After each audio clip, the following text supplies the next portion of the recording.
Alright folks, Hapes O Games, and this one was in the pipe a good while. This year I've experienced for the very first time Sonic Adventures 1 and 2 on the Dreamcast, and today I'm actually covering the second game, and I want to speak to it as to why I believe it's probably one of the best 3D platforms I've ever played, and with some minor niggles, but we'll get into that shortly. First and foremost, what I wanted to do is we'll do this in segments, okay? And first up we're going to cover Sonic, and to be honest with you, Sonic to me is still the best of the hero characters in Sonic Adventures, without a shadow of a doubt. And to me as well, his levels are the best. They're the best because they give you that sense of speed that I really didn't think originally would transition from a 2D to a 3D space. I suppose maybe just to go back to my history of my experiences with the Sega Mega Drive versions of Sonic 1, 2 and 3. I enjoyed those games. I wasn't a massive fan, but I definitely enjoyed them. I only beat Sonic 2, and Sonic 2's last boss sucks as well, so I was young back then. I've not really gotten into the 2D games since, or got into a state where I wanted to replay them. So rather than that, I said I'd try and visit a new part of the franchise. Well, new to me, let's just say, because I had never experienced these. I recently picked up a Dreamcast this year, so again, my first real experience with the Dreamcast, and I said why not get the lead titles, I suppose the best titles on the system. I absolutely love the Sonic stages specifically, and that goes for Sonic Adventure 1 and 2 across the board. What I will say is Sonic 1 and Sonic 2 are structured quite differently in regards to level by level progression, because from playing Sonic 1, it's got an open world per se, and you have to carry out a couple of objectives to progress on to the next level. Whereas in Sonic Adventure 2, it's essentially complete a level, watch a cutscene, and you're on to the next level. So, believe it or not, I actually prefer Sonic 1's structure, even though I originally didn't.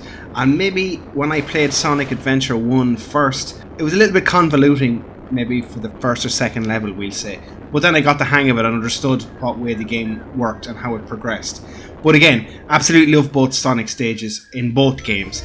Now let's move on to the Knuckles stages in Sonic Adventure 2. Let's just say this is my gripe with Sonic Adventure 2. I didn't really like these levels. This might upset some people, I'm not sure.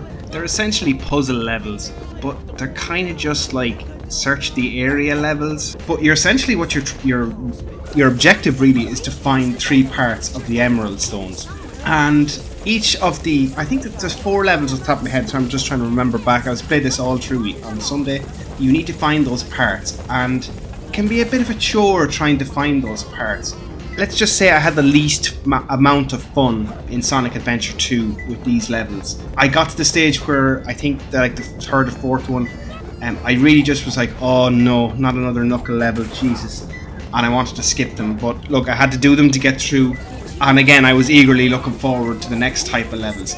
And that brings me on to the Tails levels, which I actually really liked as well. Structured completely different as well to Sonic and the Knuckle levels. It's kind of a bit more like, let's call it a little bit of a shooter or something in a way. Because Tails is essentially going around in his little robot. You're shooting everybody really, and you're following the level progression paths from start to end goal.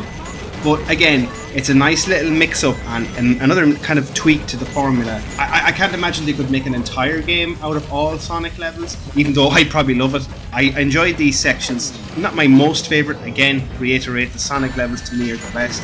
But I had no gripes with these sections, and I thought they're integrated pretty well. So then, really, that brings me on to my overall thought process on Sonic Adventure 1 and 2 overall. Yeah, controversial opinion alert. If I was to think of the very first 2D to 3D transitions, when you think of Mario and Sonic, I actually preferred Sonic Adventure 1 and 2 over Mario 64. Yeah, hopefully I don't lose any subscribers, but that's it from me guys today. I just wanted to cover these games and really to provide a first time impression once I've beaten both games. And I really loved them. I'd love to see something next gen from the Sega team, if that team even exists right now, and to make some kind of 3D Sonic game again. I'll see you in the next video guys. Thanks as always for watching.